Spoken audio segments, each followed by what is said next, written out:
like embrace this mediocrity. You're not Elon Musk. You're just an average person. Right. Unless you're someone like Elon Musk, in which, sure, Right. go be that. Yeah. But those people aren't struggling. Yeah, that's true. That's right. All right. What's up, everybody? This is Other Life. I am Justin Murphy. I just wanted to let you know that I write a free newsletter to thousands of people every week. It's where I publish my best work. I share events that you can come to and much more. We have an insane private community around the newsletter, and it's free. Go check it out. Just go to otherlife.co. That's otherlife.co. When you subscribe, I'm going to send you a folder of PDFs that contain all of my personal highlights from a bunch of my favorite books that I've read over the years. So you'll get a million insights after just a few minutes of browsing these PDFs, really. They're really special to me, and I just figured I'd share them with you all. So that's otherlife.co, otherlife.co. All right, Paul. So you were a big-time consultant. You were a McKinsey guy, and then you left it all behind to stake out on your own. Now you're an independent writer and author, and I guess you do independent consulting as well. I've been following your work for a while, but I don't know a ton about you, or I don't know a ton about your system. But I do know you have a lot of really interesting and compelling heuristics and frameworks for, navigating this new world that many of us, like myself, are, building new types of independent careers. So I'm excited to jump in. And I guess I should say, first of all, thanks for coming out today. Awesome. Thanks for having me, Justin. Yeah, totally. So I guess my first question is what the fuck is a McKinsey? That's what my mother said. Okay. Yeah, so I was in college and I went to University of Connecticut, which is like a big public school in the US, and I was around driven people, but places like McKinsey and other elite companies don't recruit at a place like UConn. Right. So I sort of decided that's what I want. Because they mostly draw from the Ivy Leagues, right? Ivy Leagues, other elite schools, other higher ranked big schools, and I decided I want that. I need that prestige. Really, I think what I was doing at the time was choosing that to kind of channel this early male ambition. Yeah, chip on your shoulder maybe a little bit. Yeah, I think I had the feeling that, okay, I'm capable of things. I'll go after this. And really, that was kind of the target I set. I wanted to break into consulting, but really it was kind of flexible. I would have broken into investment banking. Right. I would have gone to big tech. I would have gone into hedge funds, whatever. I didn't even care what I was doing. You just wanted big time success, or what do you mean by that? I wanted the story of being impressive, I think. Yeah. Okay. And I think that, especially when you're young, is a way to replace the insecurity you're feeling about what the hell am I doing in life. Okay, and so you're at a place where places like McKinsey don't generally draw from. So what do you do?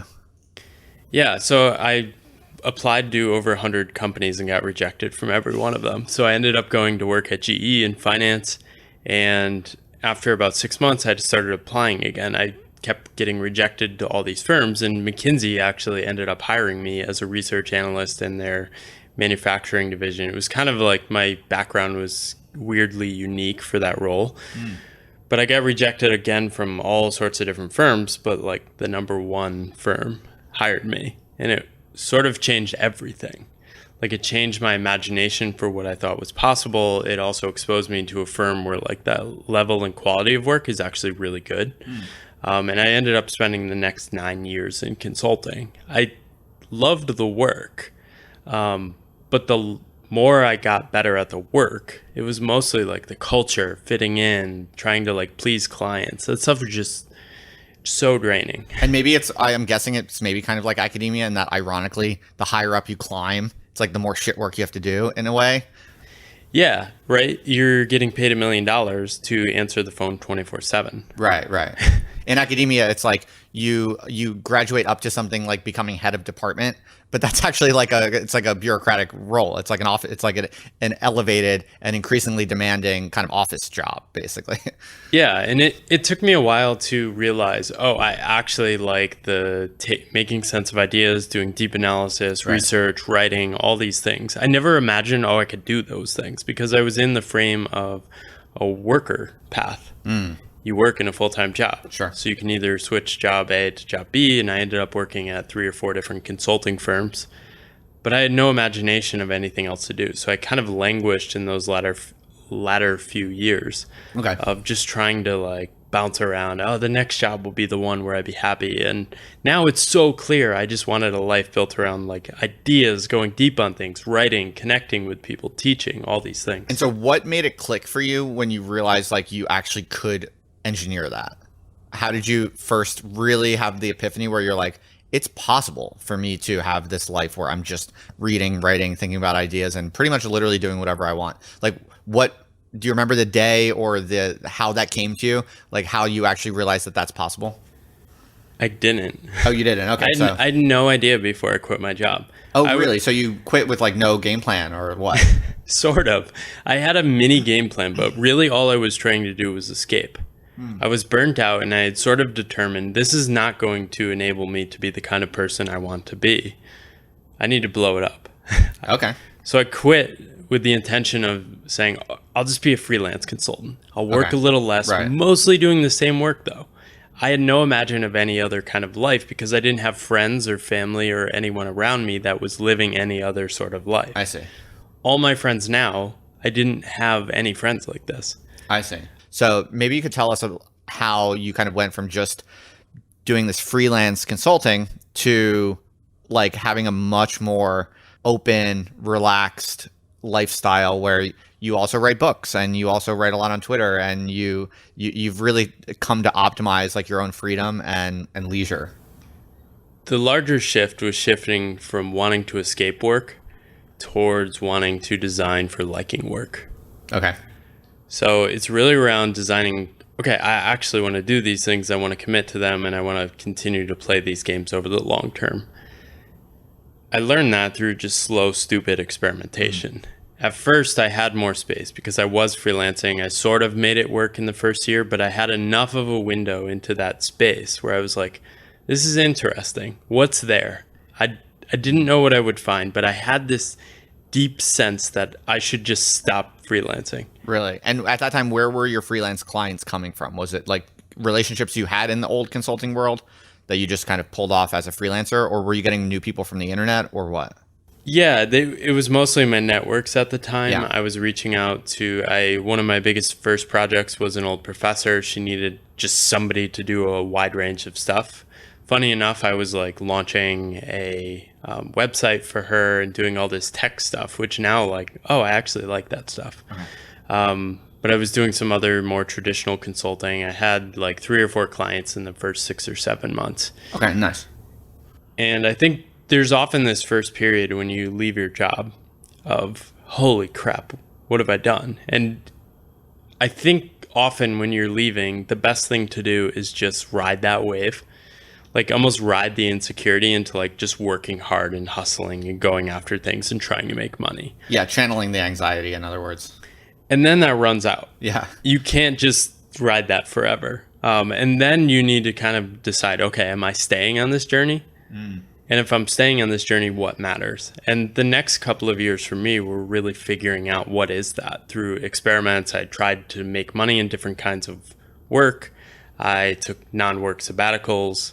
I did a lot more reflection. I moved abroad to Asia, and I started creating a lot of the stuff that now has showed up 4 or 5 years later where I've made money. Why don't you bring us up to date on like how would you summarize your current operation? Like what are the moving parts, and kind of with an emphasis on like where audience is coming from and where the economic returns and the income is coming from? Yeah, so that first year I did freelance consulting. It was all pay for time and work. I paused then and basically decided I want to move away from freelancing. I didn't tell people this. I sort of came up with a cover story and lied to people and said I'm still freelance consulting because I didn't know what I was doing. Sure. I started writing. I started doing my podcast, and I just decided I would only work remotely. I don't know why I decided this in 2018, but it's really paid off after the pandemic and stuff. So I end up taking one project in Boston, but then leave to Asia in 2018. Okay. And when I was in Asia, I didn't have any work to do. And I also like was failing to land freelance consulting projects remotely. So I just sort of wandered. and I would read in the park, and I found myself writing more and more about what is this experience of non-work? Why does this feel so bad, but also so interesting? So I started writing about that. I also started experimenting with online courses. So I ran like a small like experimental cohort this summer before I left to Asia. And then while I was there, I built this consulting skills course. And I really had no idea what I was doing. I just loved creating that stuff and kind of like helping people with these things. I said, maybe it will turn into something. And slowly over that next year, like that consulting skills bet was one that paid off, and people started enrolling in it directly from like my website I had built. So that gave me enough signal to like lean into that and basically stop consulting. Okay. So I didn't really do any consulting until like I've done a little this year for 3 years. And I lowered my cost of living aggressively. I think I was living on less than $1,000 a month at one point in Asia. And it's still a pretty good life. You can live a pretty good life outside of the US under 1,000. In the US it'd be tough. And what was your salary like roughly as a consultant? Before I left, I was making 150 grand with a $30,000 bonus in New York City. So, I mean, a lot of that is eaten up by like rent and taxes, but sure, but it's great. It's a decently sized number, and so that's hard to walk away from psychologically, right? Especially in the early days when you're building these courses. In the early days, you're probably not coming close to that, or were you with your first consulting? Can I ask how much it was making at the course at that early time? Oh yeah, I haven't even come close to replacing that income. Right, you're just like paying you're paying your bills like $1,000 a month, and that's about it. So it's going to be about 5 years since I left in May. This last year is the most I've done. It will be probably a little under 100,000 in like this past like 12 months. Like profit. Right. Yeah. Nice. Like nice. I don't actually know what I make as a self-employed person. But ballpark. Yeah. But yeah. So yeah, I'm getting to like a little over 50%, but in the first few years it was like 45, then 35, then 25. Really? It went down. Well, I stopped doing freelance consulting. Right, just because you didn't. And I was just I'm going to write because it's fun. I'm called to it, and I'm going to work on this course and do all these experiments. And now, how did you manage that psychologically, though? Because a lot of people will be listening to this, and they'll get tripped up. Because what I think a lot of people experience is when they're financially nervous, it's hard to write. It's hard to, you talk about yourself going to the park and just writing. A lot of people can't do that because they're stressed about where the next money is going to come from. Do you like have tricks for that, or is that just a personality thing? I think one, I'm more comfortable with uncertainty than most people. Two, it felt terrible. It did. Yeah. Okay. Yeah. So I felt like a loser. But why weren't you? But a lot of people, what they would be doing is they would just be focusing on getting money. But you weren't doing that. So how were you able to, in that terrible feeling, how were you able to nonetheless go to the park and write? So the final consulting project I took, I sort of underpriced it. And I did that. I reacted to my uncertainty with freaking out and accepting a project. And I realized I don't want to do this. Like, it was like, so basically learning through mistakes. And I just decided, like, screw this. I'm just going to commit to the other stuff and take it more seriously. Just force of will, basically.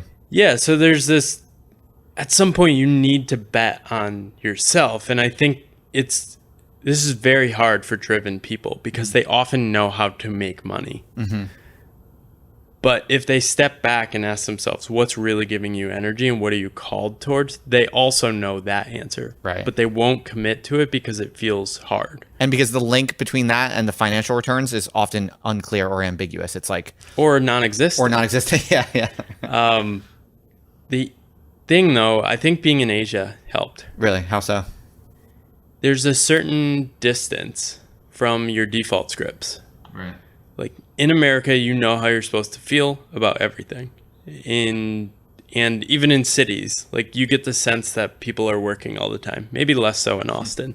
I don't know what people are doing in Austin half the time. But you get the sense, I should be working. Like that first year of freelancing, I was in Boston and I'd like wander around the middle of the day on a Tuesday and it felt terrible. It's like, you should be working. I'd text friends, want to meet up for lunch? No, sorry, I got to grind at the office all day. Gonna stay late. In Asia, like I didn't know how I was supposed to feel. And there was that geographic distance of being sort of disconnected from my culture and this idea of travel that kind of gave myself permission to explore. And it was that tension of, I feel bad about money. I sort of had the sense that facing that directly was the way to resolve it. Okay. Because I've never seen anyone resolve their money insecurity by making more money. That's true. Right. I talk to people with millions of dollars, and they're on the verge of tears talking about how scared they are about making money. Yeah, it's all relative, right? Everyone just compares themselves to the person slightly above them, and you can do that forever. Yeah, it's true. And in those first few months in Taipei, I had this, like, I just wanted to wake up and write. I loved it. And the feeling from that, for me, was worth everything. Okay. Yeah. So you just bet on that. You're just like, this feels so much better than anything else I could be doing. If I just do it, there's got to be a way. Some things are going to open up. And it took me a while to realize this. So my shift was trying to escape work to then finding work worth doing. And then once I find that, basically building my life around it. I see. Okay. So what I'm often talking about is not like working as little as possible or enjoying life. It's like actually finding things worth doing and then being willing to figure out what are the costs of that and then decide, am I willing to pay that or not? Right. So like this kind of approach is not unaligned with ambition. Like I can scale up ambition infinitely now. Right. But I think I'm only getting to that point now where I feel comfortable doing it because I kind of have my grounding of like, okay, I know the costs I'm willing to pay for things. I know how to stay energized. I know how to stay alive financially on this path. Right. So I think what you're now starting to describe is what you call the Pathless Path. Yeah. So yeah, this is your new book that came out in January. It's gorgeous, really well done, independently published book. Why don't you explain in a nutshell what is the Pathless Path? You were basically just working up to it, but speak about it a little bit more and explain the concept if you would. Yeah. So the book basically came out of my writing, and I had been writing about our relationship with work and like, why is this so off? Why are we conforming ourselves to these worker identities in a narrow career in which we can't actually do the work we're called to do. So it was about this broadening of what is the definition of work? What's the broadest possible conception of that? It's also about this shift from wanting to escape work to wanting to find the work worth doing and orienting yourself around coming alive. And then it's really like kind of a counter to a lot of the books I don't enjoy. Okay, which are? Here is the 8-step framework for how to do this. Yeah. So I really just wanted to share, here's how I felt facing my money insecurity. Right. Here's how terrible it felt. Here's my own logic and reasoning of how I went and figured this out. Right. And you can experience how you feel reading that and then decide what to do with it. And so does the Pathless Path literally have no goal or right? Is there literally no goal? Because I think a lot of people would think that, they hear a concept of a pathless path and it's like, you got to have some kind of orientation. You got to have somewhere you're trying to go. How do you balance that against, the drive for autonomy and freedom? I'd say if I could explain this shorter, I wouldn't have had to write a book. Fair enough. So I think the philosophy is really that most of us have not interrogated the scripts we're running in our head, especially about work. There's so much tied up in work.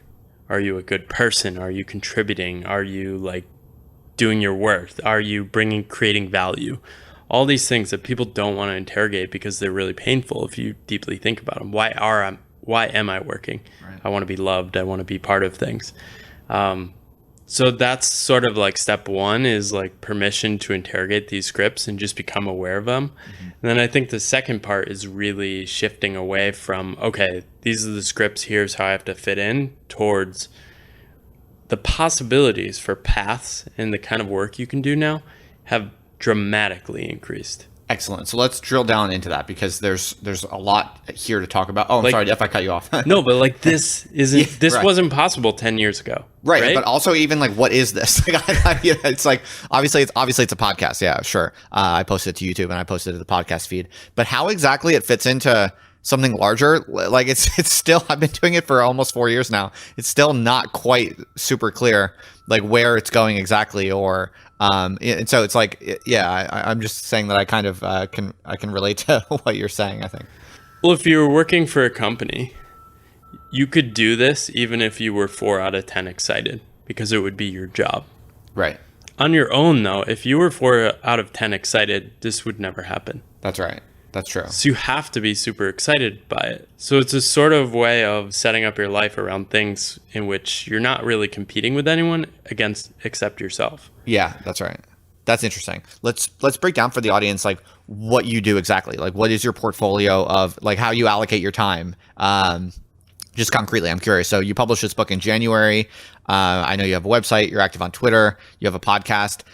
Give us a bird's eye view of like your machinery, and you know, you said this past year was your best year yet. Like how much of that is coming from the book? How much of that is coming from, I guess, like freelance consulting gigs? Break that down for us if you would. It'd really interesting to hear.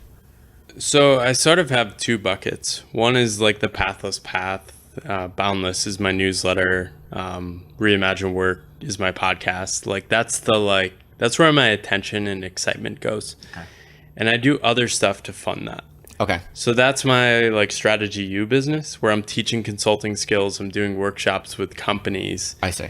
And I'm really trying to experiment there around online learning, creating things online, trying different kinds of work, which gives me stuff to write about on the other side. Right. And that's the stuff that gives me energy to keep going. Does your creative work feed into the clients you get or the economic opportunities you get, or not really? It's sort of separate. Okay. So I have a completely separate website, mailing list. Like I don't even talk about that on my newsletter or Twitter that much. So your creative work really is separated and you really don't try to drive revenue with it?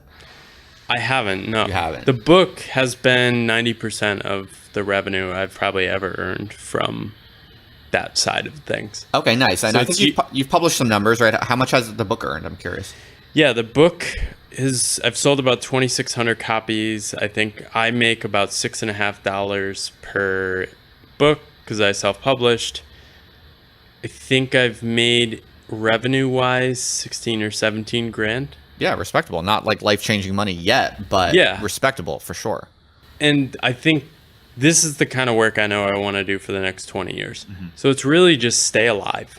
Stay afloat. The publishing, the writing, and the authoring, that is what you want to do primarily for the future? I want to help more people do the work that matters to them. Yeah, okay. So like, I mean, basically what you're doing with your other life stuff. Sure.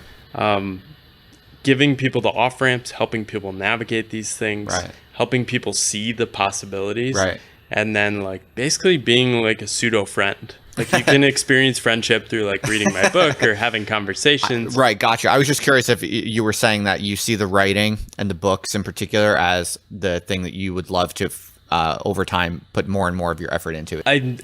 I'm not going to run away from it. Yeah. But I'm also not naive either. I think the whole writing, being an author, making money from that is very hard. And I don't want to get trapped in like, oh, I need to write another book. Like I really want to let that stuff flow naturally. Gotcha. And so my curiosity is really driving the ship there. Right on. So it seems like your strategy then in a lot of ways, or if there's an upshot here, it's kind of like when you have a foot in the institutional world, when you jump ship, just try to take a lot of the networks with you. Basically, that sounds like that's a major part of your the economics of your strategy. Is that fair to say? I think I got sort of lucky. Like I have a weird combination of skills where I love creating stuff. So I have like 5 courses I've created. I'm really only making money from like one of them, but like I have a course creation problem. You just like doing it, yeah. Course creation habit, of marketing and sales problem. Like selling it, I'm like, whatever. Yeah, the thing with courses is like they only really drive revenue if you're focusing on that course and getting people to it and making it better and all of that.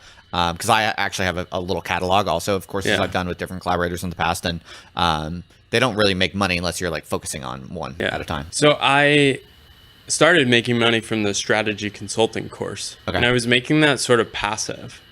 I made like 15 grand the first year, and then like 35 grand, and then last year I was sort of making between 4 and 5 grand. So at the end of 2020, I decided, somebody challenged me and said, what if you took this to the next level and you scaled your course and you did these cohort-based courses and these launches and built a business around it? Mm-hmm. And I was like, I see that path, but what would I do if I had more money? Oh, I'd write. So I decided to basically just spend the entire year writing the book. And that's what I did. Okay. And then once I finished the book, I started leaning back into the consulting business. I still don't really know what to do with that. And this kind of answers your earlier question, is like, when did you know you want to do this? Mm-hmm. I'm still figuring this out. Like, it's a constant balancing act. Where does the money come from? Where do I want to focus my attention? Where do I want to make bets? And so I'm surprised you don't get consulting clients through the internet. Well, I do. Oh, you do now. You do now. That's what happened. So my course turned into a lead magnet. I see. People were just starting to email me and, will you do this for our company? Will you host a workshop for us? So what I would do is, every time somebody asked me that, I said, okay, yes, I do this for this amount. And it was always an amount in which it would be a way for me to basically get paid to build something. Mm-hmm. And I'd be excited that it would be like, okay, this could fund some time off to do creative work in the future. So I kept ramping that up. Now I sort of have this business that's running I have these cohort-based courses, a version of it I run with companies. And I have like a high sticker price for that, such that if I get it, it's like, hell yes. Mm-hmm. But otherwise, it's just there. Like, I'm not pushing it. Mm-hmm. But I am getting to the point where people have challenged me, okay, should you turn that into a business? Right. And my approach is always to sort of take the third way. It's like, not to decide yes or no, but to decide not to make a decision yet. Yeah, so you're kind of just like, you'll let it sit there. If someone wants to pay this large amount of money, then okay, you'll do it. It's enough to make you excited to do it. But also, if no one wants to pay you for that thing for this month or 2 months or 3 months, you'll just work on your books and enjoy your life. Yeah. It's an interesting way to think about it. Yeah. Yeah, it's not a maximize revenue game. It's really a maximize staying in the game. Yeah, you're kind of satisficing on the revenue front. Yeah, and I mean, me and my wife want to have kids. Yeah. And if we want to stay in the US, I need to raise my ambitions a little, and that's why I've leaned a little more in that direction. Right. But also, like, I'm just reflecting recently, it's like, I don't want to lean too far. Like, as soon as I leaned more into that, I was like, I want to do my podcast again. Yeah, so I sort of just doubled down on my podcast again, which I'm going to be relaunching with video and stuff too.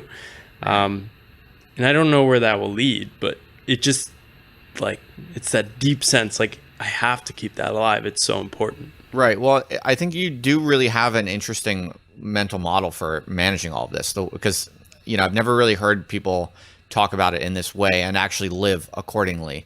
A lot of people just get pulled into either optimizing for money and just working hard, trying to succeed and make that number go up, or they're a little too lackadaisical and they're just like, making music and like garage band that's like going absolutely nowhere. And it's like, before they know it, they're like in debt and like they have absolutely no prospects there. So you have a very interesting way of being able to prioritize your free time and your writing and your thinking and your creative work.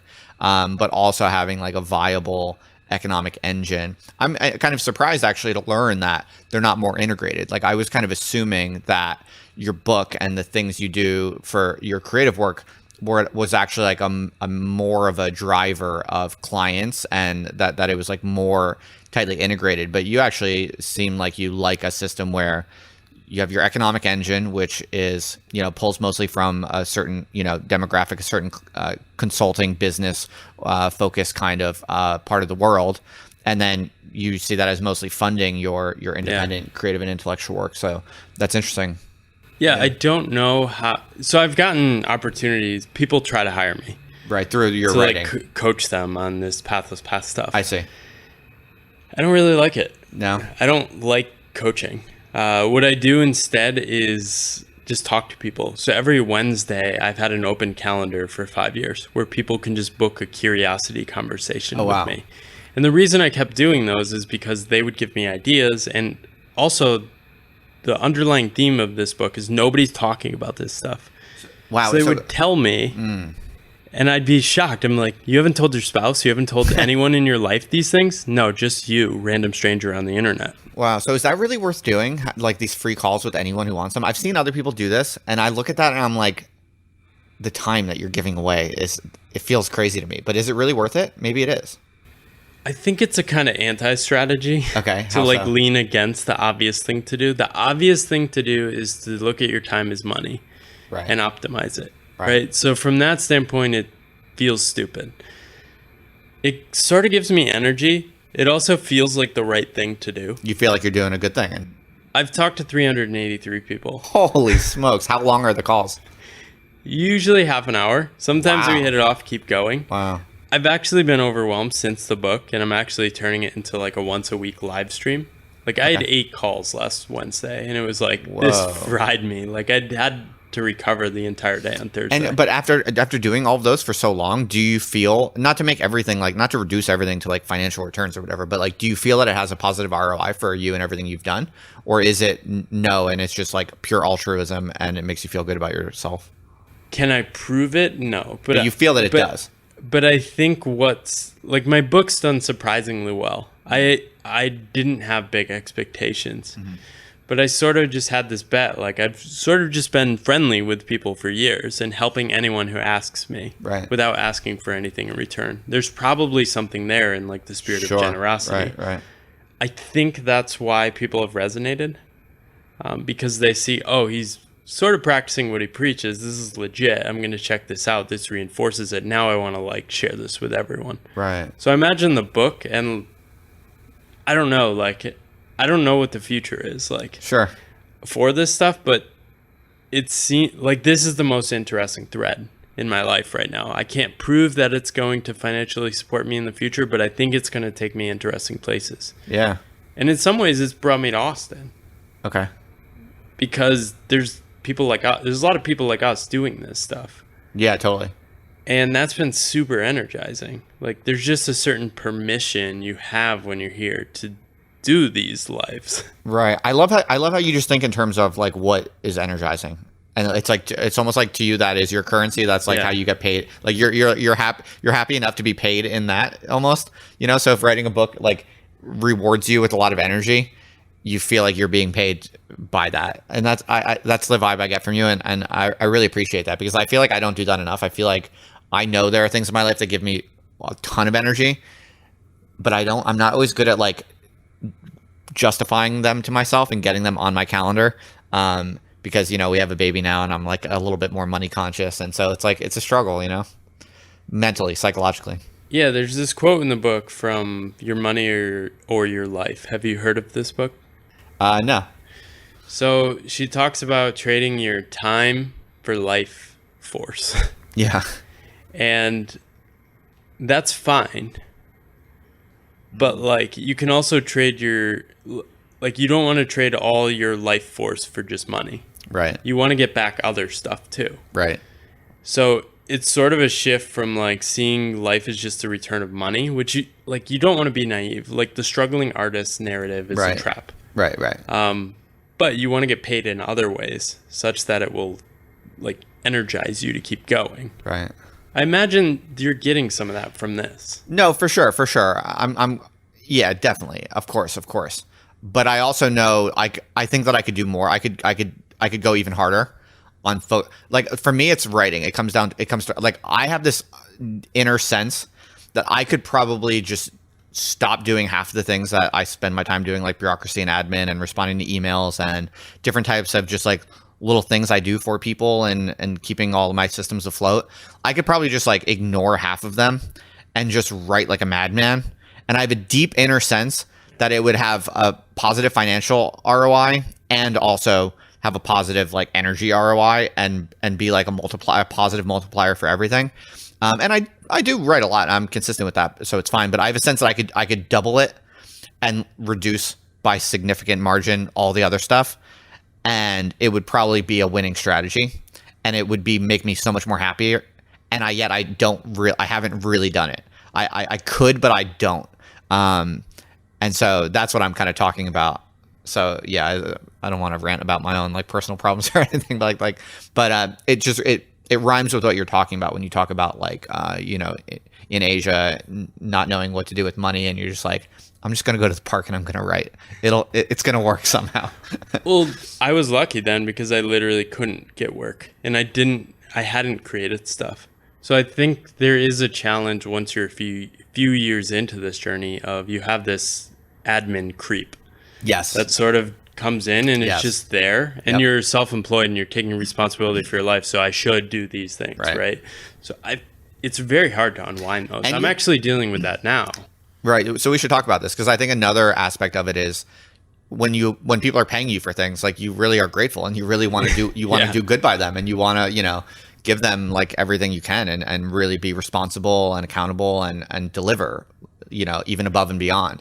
And that manifests to me in like little things that probably have no significance to the person, but like, responding to that email really quickly, or like, or sending a follow-up email just to make sure that they have everything they need, that kind of stuff. Like, I feel very, like I have to do that kind of stuff really, really well.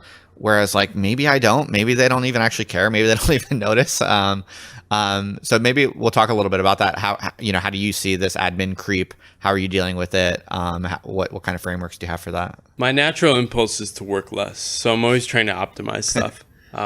But last summer, I was just realizing while I was writing my book, I want to be focused solely on this. Like, how am I not able to like complete the other random stuff I'm working on?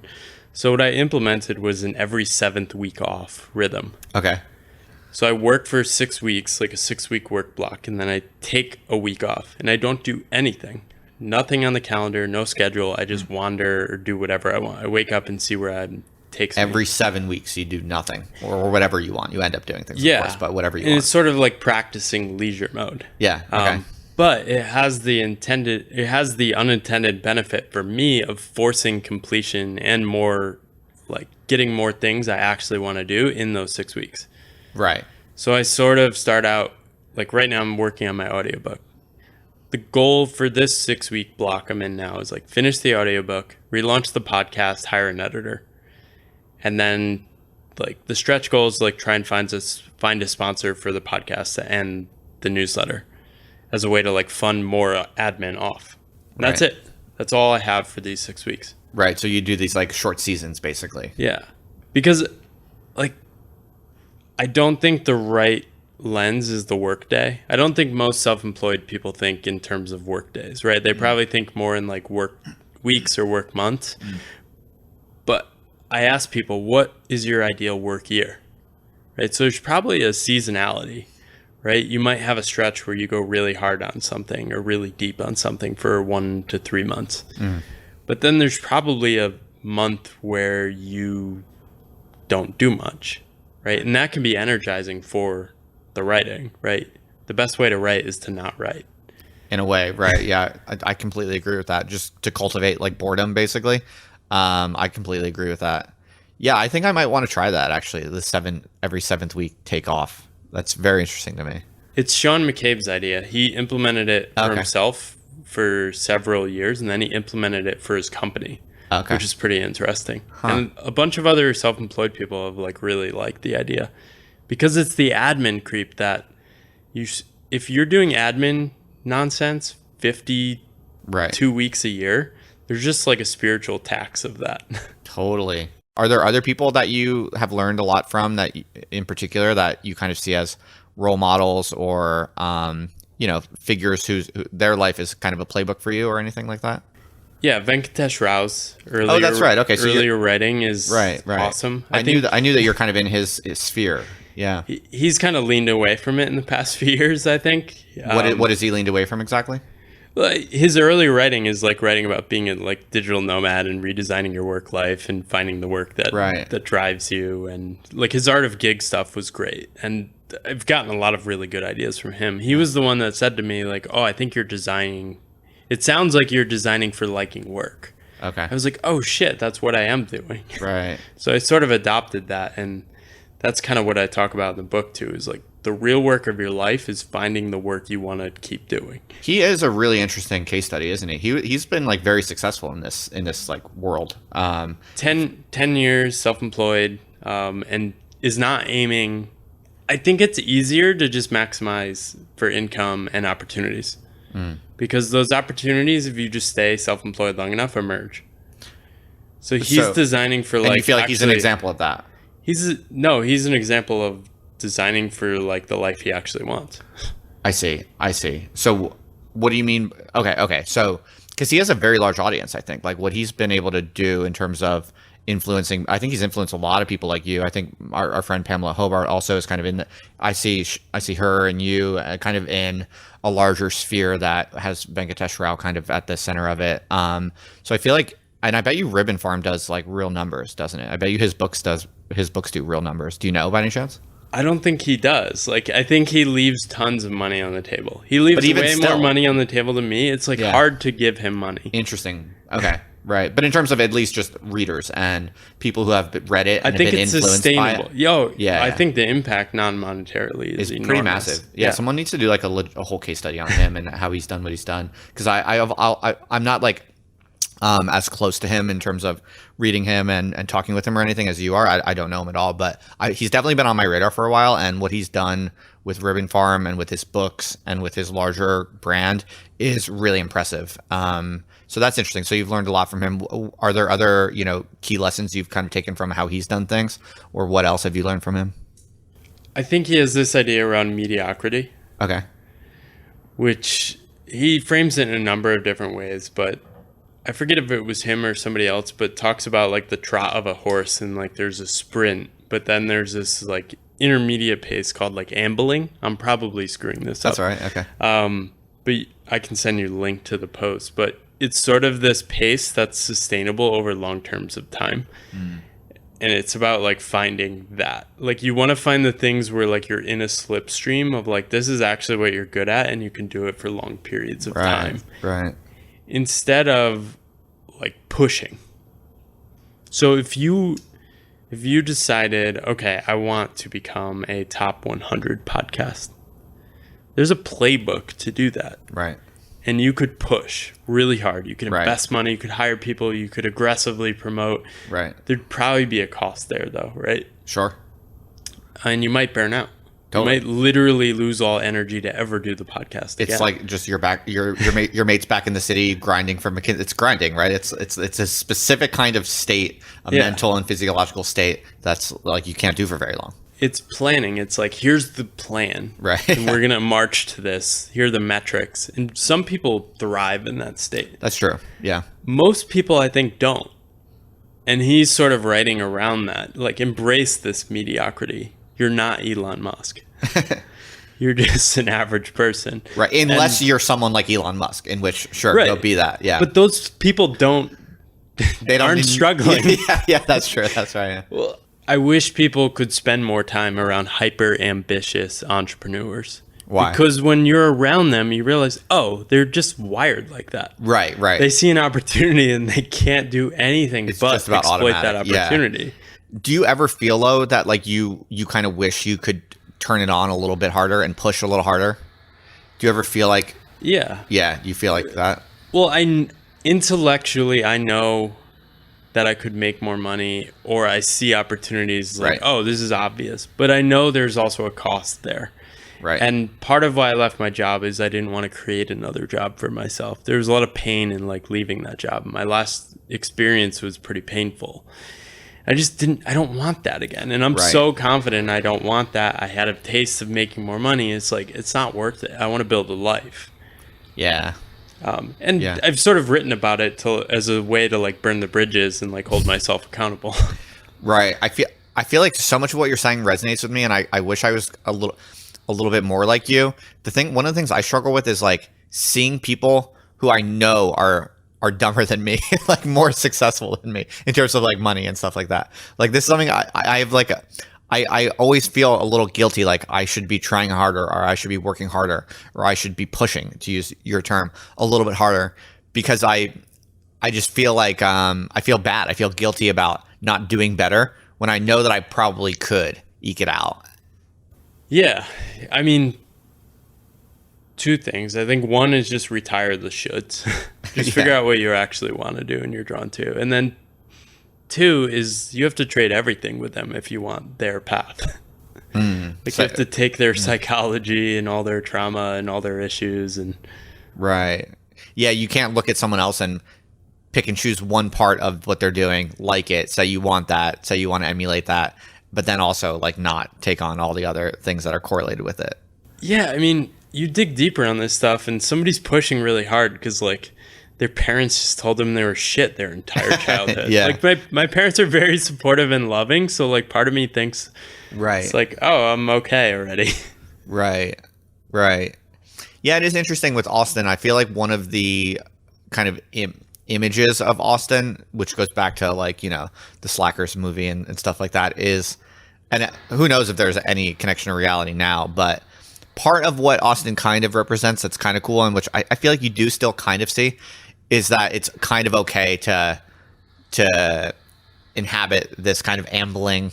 Yeah. I feel like mediocrity is like a harsh word. It's like I don't like to. There's a part of me that doesn't want to use that word and embrace it, but I do know what you're saying when you talk about that as a good thing, basically. Like, so I feel like this is the interesting puzzle. This is like the interesting thing to try to figure out is how to be comfortable with your kind of relaxed, easygoing, free-spirited, autonomy maximizing, creativity maximizing self, but not capitulate to low quality, to still always be trying to do the best work possible while also having this relaxed attitude where you tolerate your own kind of short-term imperfections.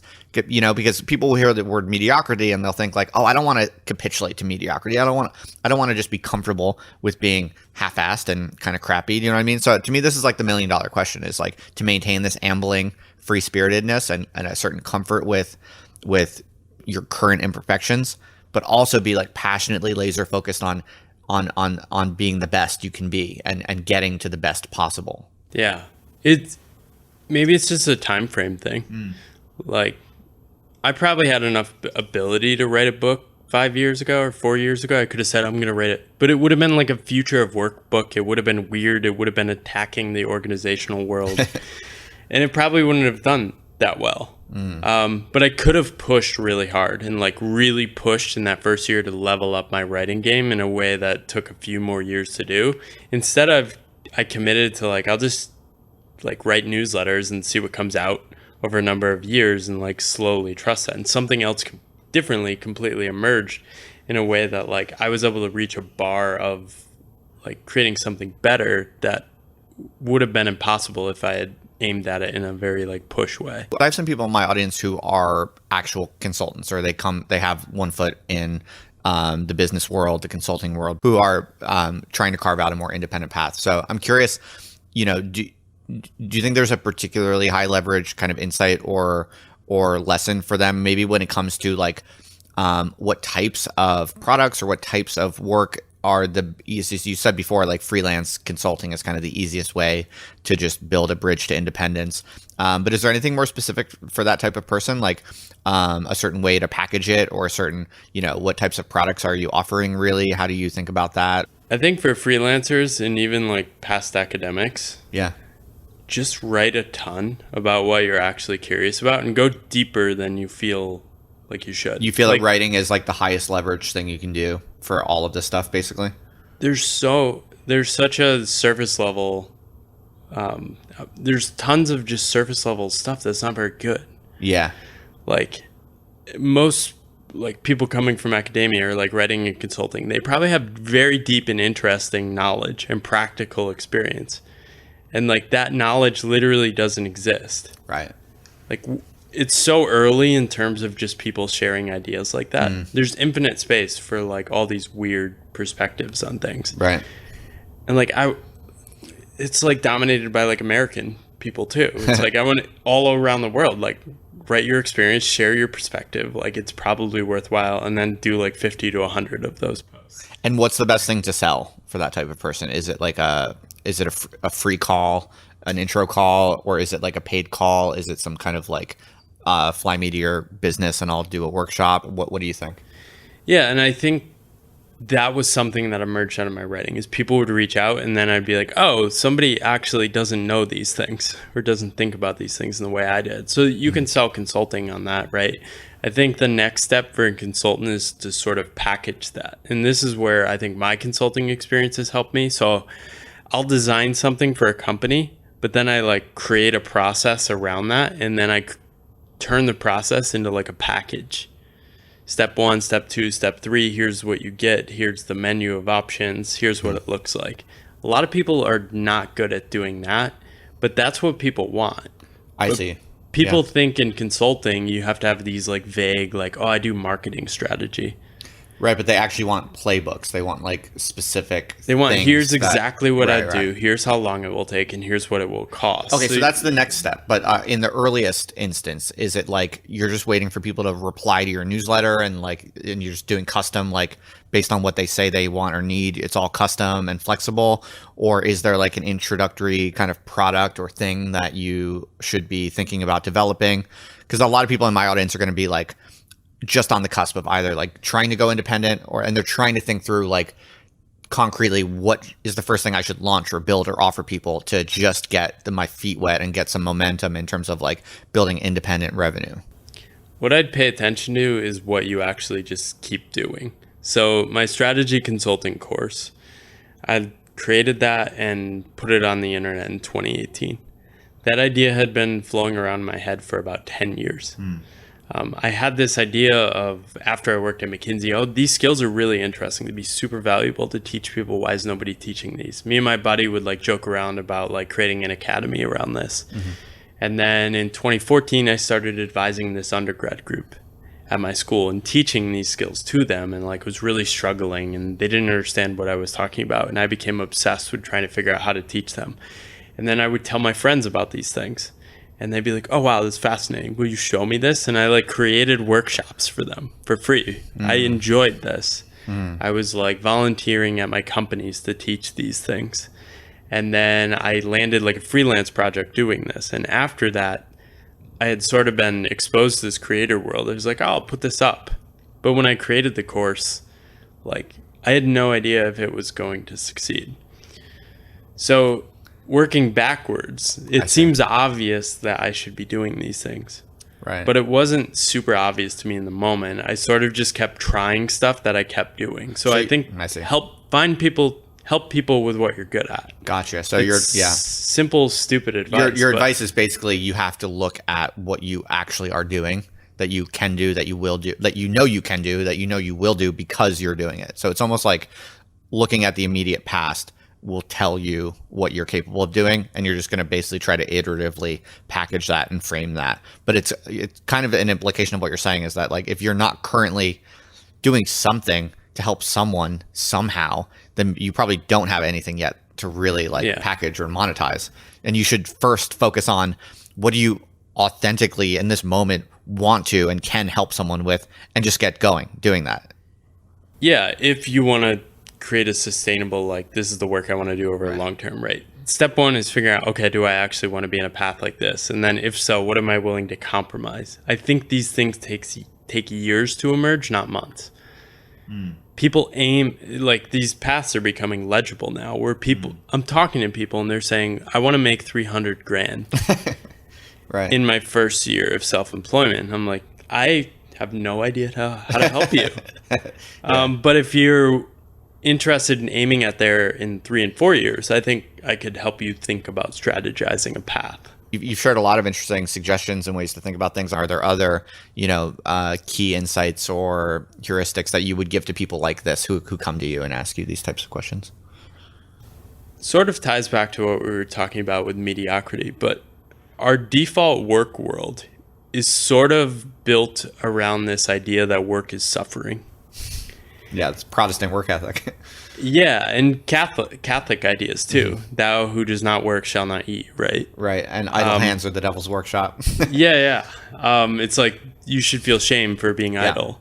And so these ideas are deeply with us, right? And it sort of was fine when you're in an industrial work world in which like people are becoming wealthier through normal jobs and there weren't other options, right? But now people are doing that with the other options existing and still buying into these ideas.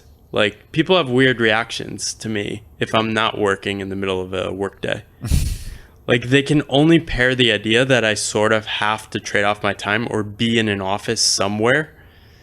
And that's how work happens, right? So it's sort of this cargo cult experience of like what work is supposed to look like and feel like, that it got exploded in 2020 with the pandemic. Right. But a lot of people still try to ape it because they feel like it's normative. Right. But the journey of finding the work you're actually going to be able to do is totally different than just like sitting down and being like, okay, I need to develop a plan. I need to launch a book. I need to make $100,000. Yeah. So it takes some of that unlearning, right? And the best way to build $100,000 project might be taking a week off and wandering for a week. That's sort of the thing I'm trying to convey to people. Right, because I think a lot of what you're talking about has to do with finding deeply sustainable things that you can do for a very long time. Because that's really how you compound anything, right? Like, you're not going to be able to compound anything into anything truly like world historical and exceptional unless you can do it you have to be able to do it for at least 10 years or more, right? And so, what can you do for 10 years or more? Really only the stuff that you love doing, right? Yeah. So if that means taking weeks off every 7 weeks to refine and remember and reconnect with, what it is you actually love doing, then it's not really a selfish indulgence. It's actually like a practical, you are actually optimizing for the finances and for the results by doing that, right? Yeah, and a lot of people who have been self-employed or entrepreneurial for long periods of time have these things. They'll take like a month off in the summer or like a month off around the holidays. We just don't talk about it because there's a lot of shame around these things. Right. Like everyone pretends that everyone else is just working and thinking about work all the time, except everyone's secretly thinking about not working all the time. Right. Maybe we could talk also a little bit more specifically about the book and the process of writing the book and, any lessons you learned along the way about, were there certain things you did with the book process that turned out to be like a total waste of time? You wish you didn't even bother and you won't even bother next time? Or were there certain parts of the book process that you were very clever about and it totally paid off and was worth it? And any lessons come out to you? With my book, I had a very clear idea of like what I wanted to say. Like I had a feeling of what I wanted to say. Expressing that is hard, right? Yeah. And I think one of the most valuable things I did was finding a good editor that was not just an editor, but like a thought partner and was excited about my ideas. And how did you find them? So I hired another editor first, and it wasn't like the perfect. Mm-hmm. I hired somebody that just kind of like grinded through and like gave feedback on my chapters. Right. And I just felt like the book was off. So I went back in my newsletter, and somebody had actually emailed me like 6 months before and said, if you need an editor. I basically hired her, and she was just fantastic. She was like a freelancer herself and like really bought into the ideas. So got excited about it. I wish I had just hired her a lot earlier. Okay. I think searching for an editor and being willing to spend a little more money than feels comfortable is probably a really valuable thing to do. Okay. That's great advice. And anything else? Were there things you did that were waste of time or like things you would do differently next time? I sort of have a different mindset than a lot of people. Like a lot of people put a lot of pressure on themselves with like a launch and sales targets. Mm-hmm. I finished the editing and like I ended up shipping the book with probably some mistakes, but the beauty of Amazon is you can just go on and update it and refresh it. I just launched, like I didn't want to do any launch. I just hit publish, announce it in my newsletter, and then went to see what happened. Interesting. Yeah. You're so right about like most people, if you're going to do like an independently published book, you're going to think a lot about how to. All these shoulds. Yeah, it's true. You're right. You're catching me. I mean, talking with you honestly is really relaxing. It really is because I mean, I'm like halfway between. I'm sort of halfway between like a New York City, like McKinsey grinder and you. I'm not nearly as relaxed as you. Like I do feel much more oppressed by goals and metrics and results and stuff. And so like even my short book that I did last year, which was really just a test case. It was like just wanted to get one rep in, see how it went, see what the process was like. Even that I couldn't do as casually as you just said. And so.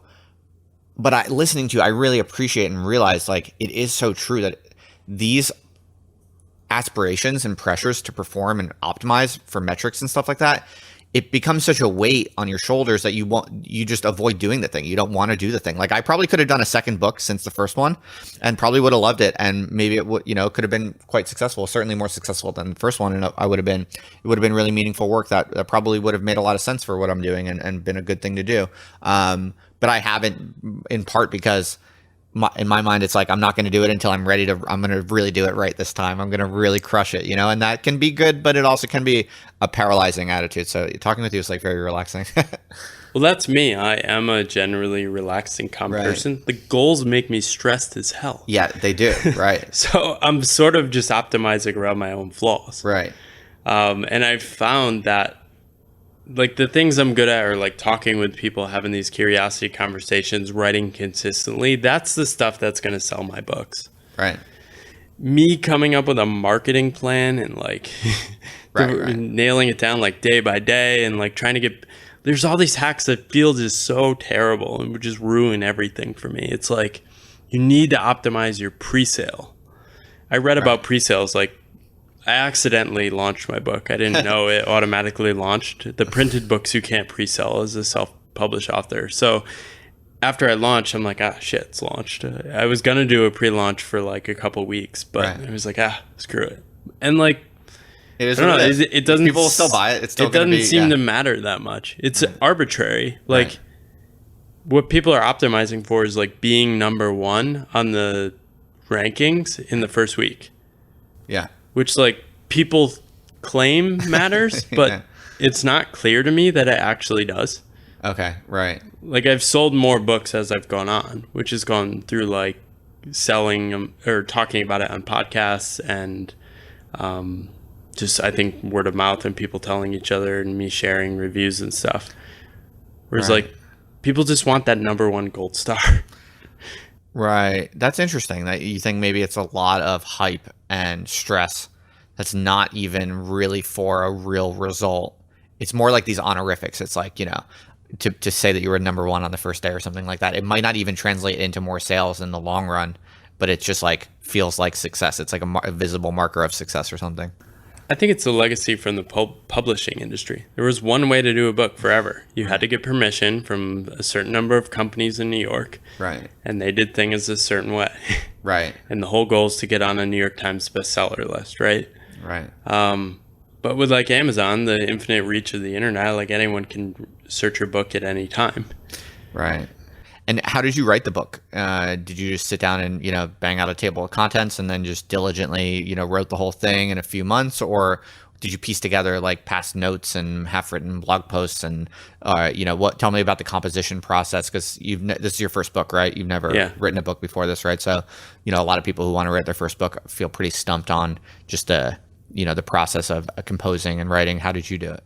I think my experience of consulting helped me with this base level confidence of like, I can figure out a complex project. Right. Okay. And then I had been writing for a few years, and I've written a big long post about this. I can give you the link to put in the show notes. But basically, I started with, I'm just going to turn this into a book of essays. I dumped everything into Microsoft Word, tried to organize it, get the themes, and I started writing. And I realized, there's something deeper here. There's like a bigger message I want to explore, and I want to raise my ambitions to like write more because I like writing.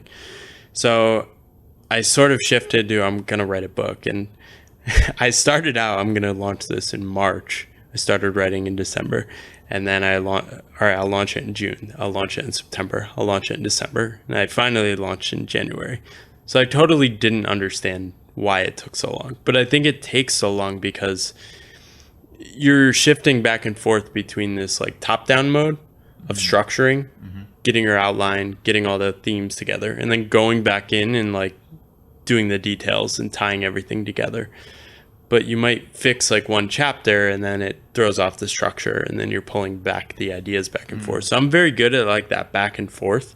There's probably 4 major swings of like, okay, I need to take a week off and structure this, do an outline again, and then go back into the weeds and kind of like write my way through, and then come up for air and say, okay, what do I have? So listening to you, it's becoming clear to me that something interesting about how you think and how you work is that you tell yourself, oh, this is just going to be a quick, easy, mediocre thing. But then when it comes down to it, you're not actually, you're applying yourself quite diligently, quite with a lot of effort and attention over long periods of time. So I feel like this is part of the trick. This goes back to what we were talking about before about like how to kind of embrace imperfections and, you know, quote unquote mediocrity as a way of staying relaxed and keeping things fun and keeping things moving.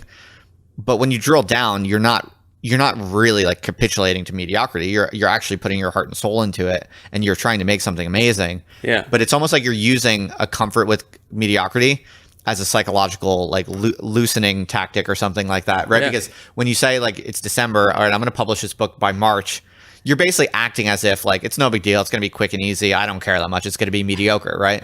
I really thought I could do it. Yeah, and it was sincere. I think this was like a level of complexity beyond any project I had ever done before. Wow. So I was sort of, I didn't know what I was doing. Like I've done like, okay, I'm going to build a course and this will take me 5 weeks. Right. And it's taken like 6 weeks. Right.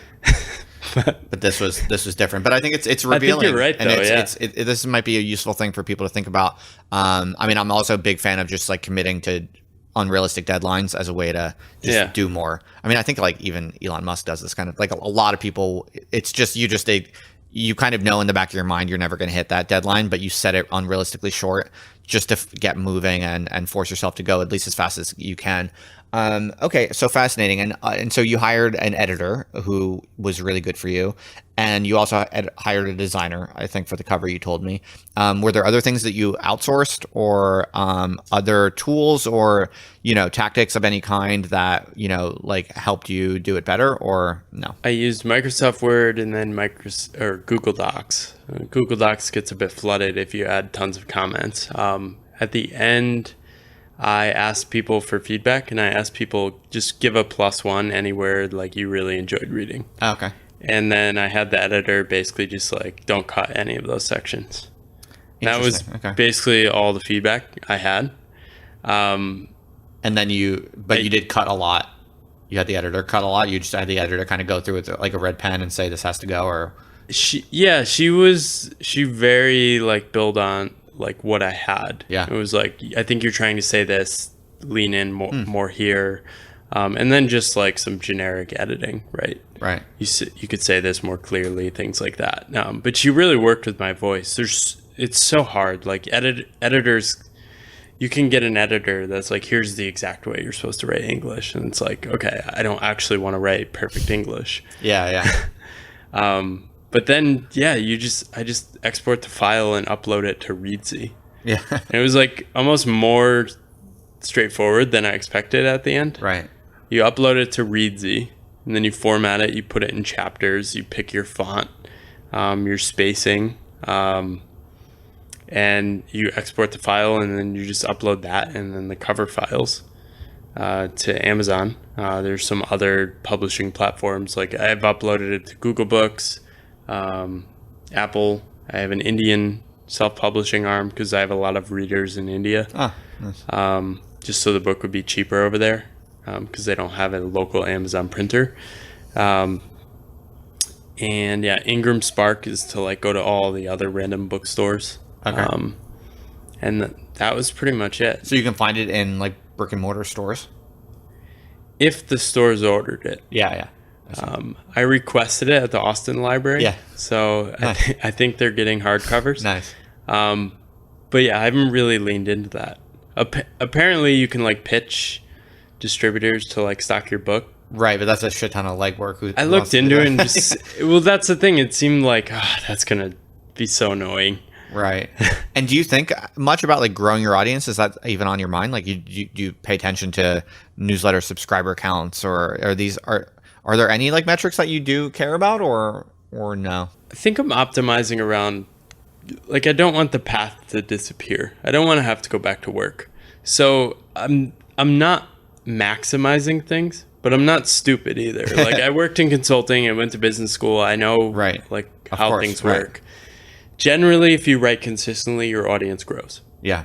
I pay attention if that's like slowing or dropping. Yeah. Like I'd be like, okay, like what's happening there? Like my course has really struggled in the past 5-6 months.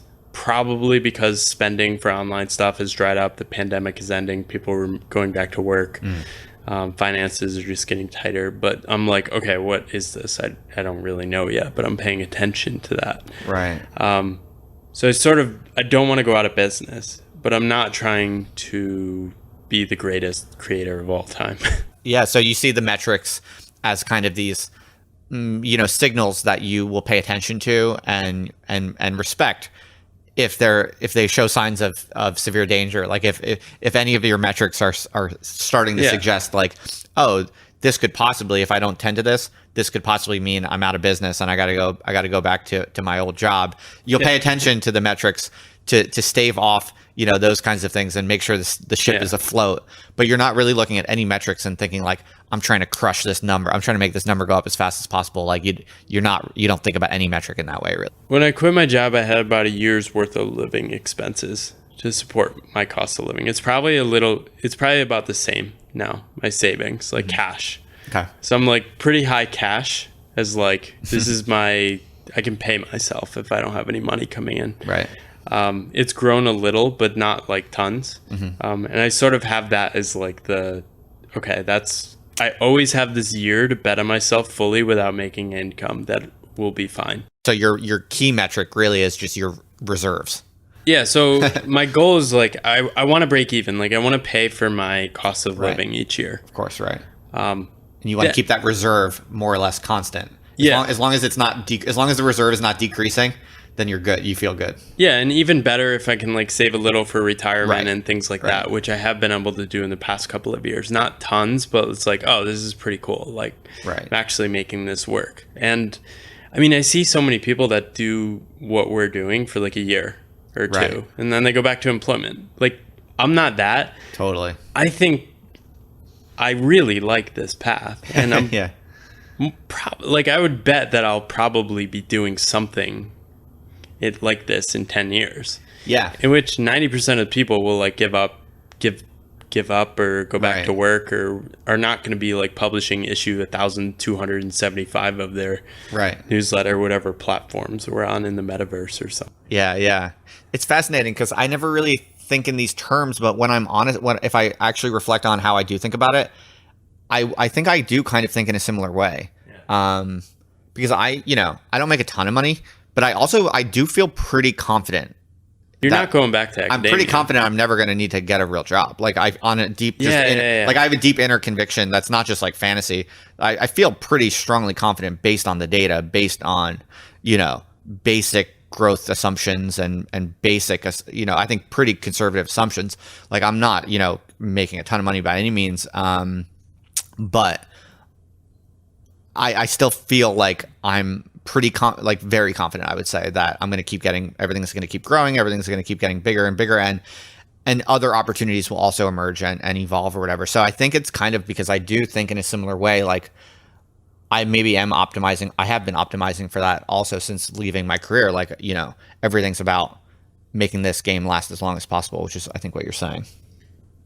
I had this idea that I should optimize for making money in the maximum number of ways as possible early on. Yeah. So I'd purposely like try something and then not level it up, but like keep trying different stuff. So I got paid to like write a report for a corporation. I've made some money from like YouTube ad revenue. I've made money from like Medium affiliates, which was like higher at some point. It's like basically zero now. Yeah. I've made money from Substack, like sponsorships and Patreon and consulting and coaching and group coaching. Wow, and group you really courses. have like tried it all.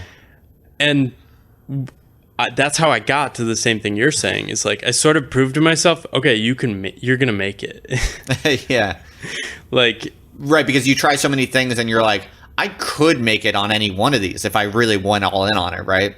And yeah, so I know how to get started much easier now. Right, it'd take like a day to like launch a coaching business again. Right.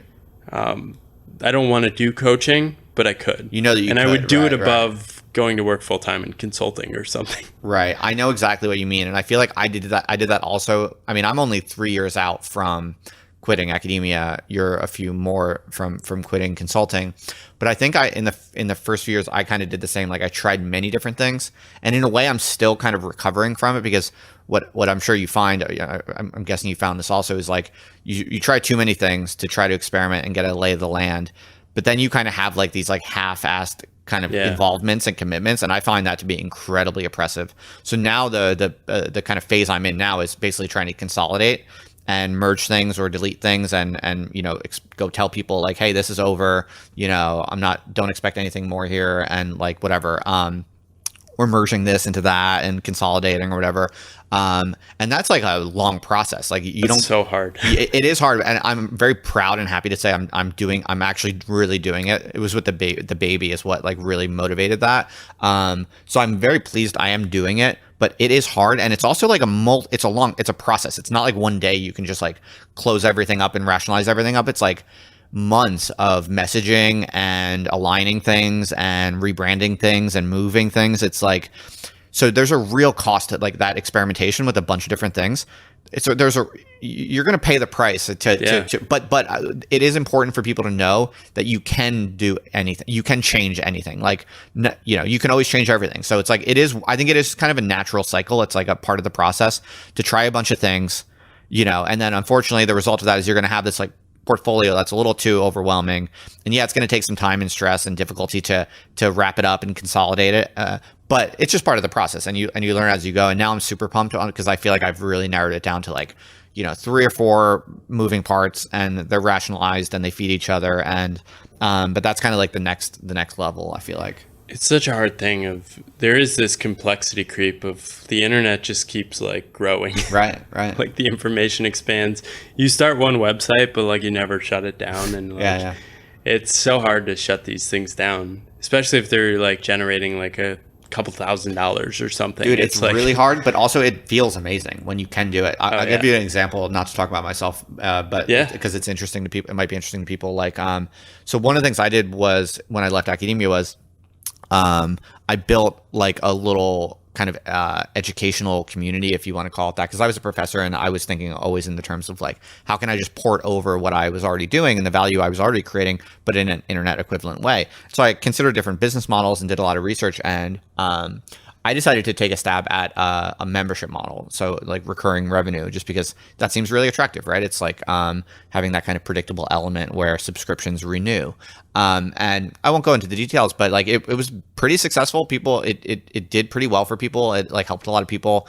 I liked certain aspects of it, and it did pretty well in terms of revenue. Like it was like a premium membership. Is this Other Life? So this is Indie Thinkers. At the time I had this idea that I would like Other Life is my personal brand, and then I would do this like side brand that's like just the business operation. Yeah. That's how I thought about it.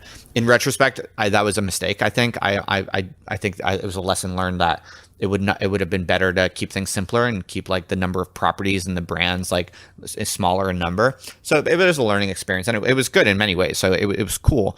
And it was so Indie Thinkers I launched it as a premium membership community, and so it was like $450 a year, like not cheap. And like a fair number of people, each month would subscribe, and so I got that up to about $40,000 a year. And like it was a viable, profitable business operation. We did all different kinds of things. We did like workshops, private, meetings of all kinds, work sessions. So there was like a bunch of stuff involved, and it was a lot of work. But I was proud of it. And it did a lot for a certain type of person, and it was worth the money for many of the people who joined. But it also was not worth the money for some other people who joined, and I knew that. I knew like for some people it really was worth it. I was proud of it. But I knew also there were people paying $450 a year and they weren't getting value out of it. Maybe because of their own fault, maybe because of my fault. It doesn't matter. The point is that just ate at you. It ate at me really badly. And so basically, it just became clear to me at a certain point that the membership model was just not the ideal business model. It just didn't make the most sense for delivering the value I was trying to deliver. And so I basically had to confront that. Like, it was just weighing on me, and I had to confront. But dude, when you're sitting on $40,000 a year of recurring revenue. I don't know if I could do that. Dude, it's so hard. Dude, it was really hard. It was like, it's hard to, if you've never been here, it's like hard to explain, and it probably sounds corny. I'm like, talk about a first world problem, right? But it probably sounds corny, but these are the types of things as independent creators, you will find yourself in these situations, you know, sooner or later, where like you build something and it's cool and it works and it's successful, but just time shows that it's not ideal, it's not optimal, and it needs to be changed. And you do need to like take a step back, take a deep breath, and like just figure out what is right and do what is right. And so basically I turned off this $40,000, like, so basically for 2022, I could have made $40,000 over the next 12 months and did nothing. Basically, I could have just ghosted, right? I could have just been lazy, or I could have just kept going this like imperfect, like not great thing. I mean, it probably just would have drifted lower and lower. Right. Lower It would have slowly decreased. Yeah. But the thing with subscriptions is like people forget about them, and it's like, you know, that's powerful from a business perspective, but like not cool from a human perspective, right? So like the point is, I could have done almost nothing. I could have just kind of like given up on it, set it on the side burner, and like made $40,000 from it. But I chose not to, because it's fucked up to do that, right? Like you don't want to do things unless you're really trying them. But what it meant was I had to, like, one fine day, and like a couple months ago, I literally had to kill $40,000 that would have come to me. But the reason I tell this whole story is that it felt amazing when I did it. It really did. It was really hard to do. I kept postponing it and kept like, but it felt amazing. And then when I sent that email to everyone saying like, hey, you currently have a $450 a year subscription on file. I just want to let you know I went out of my way to, you know, you didn't even ask me to, but I canceled it for everyone. You will no longer, your card will no longer charge on that account. You're off the hook. And then I also kind of like gave them a bunch of other stuff, like as a courtesy and just to be cool and to close it off on good terms or whatever. And told them about like what I'm doing next and how they can get involved if they want to or whatever. And it felt amazing, but it was super, super hard. It was really, really hard. And it kind of occurred to me that that's like the next level. Like that's like a next level filter where like I realized like so many people would have just gotten a normal job there, because like, a big part of me was like, oh man, I fucked up. Like this isn't good anymore. This isn't ideal. Like I don't want to do a big pivot. It's going to take so much messaging and like getting everyone up to speed, and like maybe I should just get a real job, you know? And I think a lot of people would have just, you know, wrapped it up and done that. But anyway, I was just very proud of it because I did the right thing, and I took care of people, and I felt like, oh, this is proof I'm going to last for 10 or 20 years, because I am able to do this. I'm able to see what needs to be done. I'm able to like do the right thing, do good by my people, and pivot and grow when it's necessary. I think it's powerful because I sort of went slow because I was scared of that. I was scared of sort of creating a job for myself. So I went even slower and stupider. Right. I call it like the long, slow, dumb, and fun path. Okay, nice. But I think what you're doing there in saying no to a certain obvious financial opportunity, and maybe I was doing this without the 40 grand actually being there, you're saying yes to something else. Totally. A different way, a better way of doing it. Right. Yeah. And to somebody that's in a full-time job, they probably can't understand, how could you be excited about that? Right. But I totally understand that, because you're like, oh yeah, I get my time back. Like I have my attention back. I don't have this energy suck. Totally. Yeah. So it's like the game of the independent creator economy is very much like navigating, on the one hand, like building systems that are viable and disciplined and grow, but also doing what's right and what feels right and what feels good, and not letting things become burdensome and oppressive. And you basically have to be like constantly keeping these temperatures. Like you need to be looking at the metrics and make sure you're going to be able to pay the bills, and you have something viable that's going to be increasingly rewarding. But you also have to, like, you know, if things have accumulated to it in a direction and in a certain way where it just feels overly weighty, you have to like take action. You can't let that, you have like financial incentives to let it keep lingering and stuff, but like you'll destroy yourself that way, and you'll destroy your brand as well, because like, who wants, you start getting a bad reputation and stuff like that. Like you have to cut to the quick of it and always be acting swiftly, and just always trying to basically pivot things to whatever you honestly believe is the superior way that provides the most value for other people and is most fun for you. But it takes like some hard decisions sometimes, and like real activation energy. Like you really have to like, go like lift heavy weights and like suck it up and be like, all right, I'm fucking doing it today. Like, even though, it's like, it's a wild psychological. You should write about this. Yeah. It's like it's such a wild psychological terrain, like navigating it all. And this is the game of self-employment. And I think this is maybe the meta theme of what I'm talking about is it's an inner game. It's a mental game. It's a psychological game. Right. There's a trap of self-employment of getting sort of memed by these engineering minds who are like, the game is making money and ARR and maximizing revenue. Totally. Most people are not wired like that. I've talked to most people. Most people have very confusing desires and interests and drives, and are not solely just able to like live life as a spreadsheet tells them.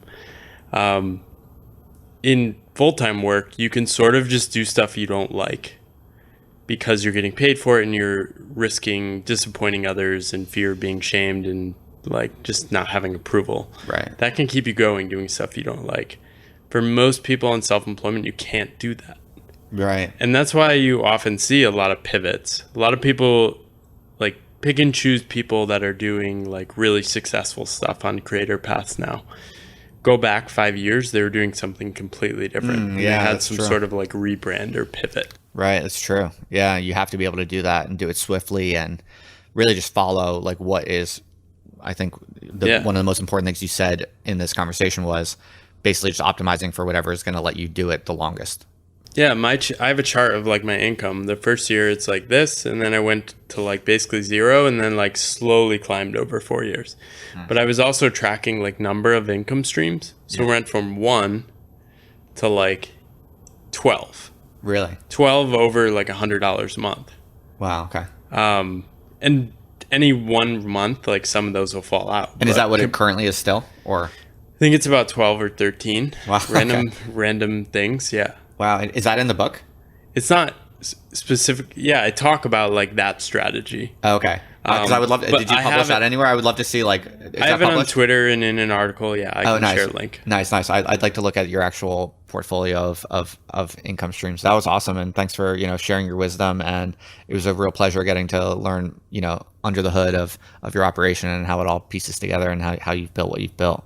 Awesome. Yeah, man, I appreciate it. So the book, Pathless Path, people can get it on Amazon or wherever they get books. It sounds like anywhere. Maybe not your local Barnes and Noble, because do Barnes and Nobles even exist anymore? Yeah, I think they can request it and they'll order it. I don't know. Let me know. Nice. Well, yeah, no, like I said, I think you've done a great job of navigating this space, and of all the people out there who are doing this, you're kind of on the far end of people who really optimize for your own peace of mind, and it's impressive that you've been able to be as successful as you have been and do the numbers that you're doing and making $100,000 a year with like such an amazingly relaxed and kind of detached and happy like state of mind. It's a real accomplishment, and I admire that. And it's been a pleasure to enter your mind for a little bit, because like I said, I kind of err on the other side. I err on the side of being a little too structured, a little too like grinding and metric oriented. So I'm very grateful to have had you here, because you're basically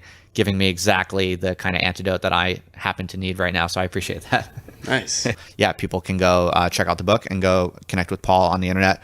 I'll just put a link in the show notes so people can easily find Paul through those links. So yeah, that's all then. That's a wrap.